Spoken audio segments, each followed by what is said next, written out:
Remember how we mentioned that Python is simple and easy to use? Python makes it easy to express the fundamental concepts of programming, like data structures and algorithms, with easy-to-read syntax. This makes Python a great language to use to learn programming. And there are other reasons to pick Python too. Python is super popular in the IT industry, making it one of the most common programming languages used today.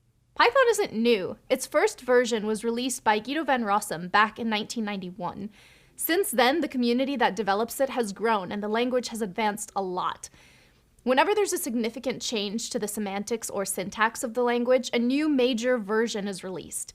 In 2000, Python 2 was released. In 2008, we got Python 3. In this course, we'll use Python 3.7, which came out in 2018. For many years, Python was considered a beginner's language and was mostly used for teaching concepts or writing very small, simple scripts, like in this course. But in recent years, the adoption of Python has grown dramatically. One reason for this is that the language has become more powerful. It's also because there's more tools available in Python for a growing range of applications. You can use Python to calculate statistics, run your e-commerce site, process images, interact with web services, and do a whole host of other tasks. Python is perfect for automation. It lets you automate everyday tasks by writing simple scripts that are easy to understand and easy to maintain. That's why Python is the language of choice for lots of people working in IT support, system administration, and web development. Not only that, but it's also used in fast-growing areas of IT like machine learning or data analytics. Last but not least, Python is available for download on a wide variety of operating systems like Windows, Linux, and macOS. And what's more, Python is so popular in the workplace that if you are currently working in IT, you've most likely encountered it already.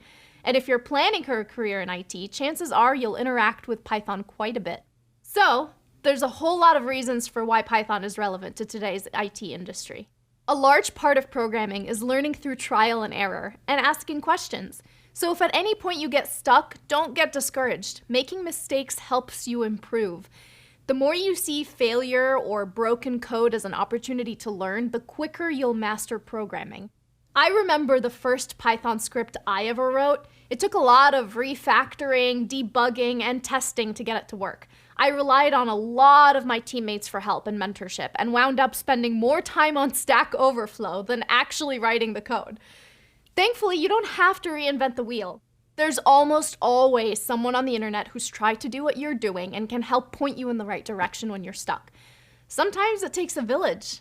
It's really important to keep in mind that even experienced programmers may need to ask a colleague a question from time to time, or look something up on the internet. Whether you're a programming novice or have some experience in software development, remember, the best programmers overcome challenges by seeking help or using other resources.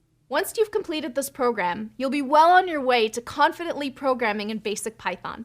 There's lots of information online that will help you continue to develop your programming skills. For example, there are lots of online courses for specific programming languages. You'll find answers to your Python coding questions in the official Python documentation. You can use sites like Stack Overflow to discuss and share with other developers, and you can ask questions in our discussion forums. You can even subscribe to some of the Python mailing lists to keep in the know on the latest updates to the language. You're opening the door to the whole world of programming, and it's super exciting to be joining the development community. The most important thing to remember is that you're never alone. Any questions you may have, any time in your career, there are resources out there to help you find the answers you need. Wow, that was a lot of information. Feel free to take a quick break, grab something to drink, and then head on over to the supplemental reading to learn more about Python and the resources out there to help you learn.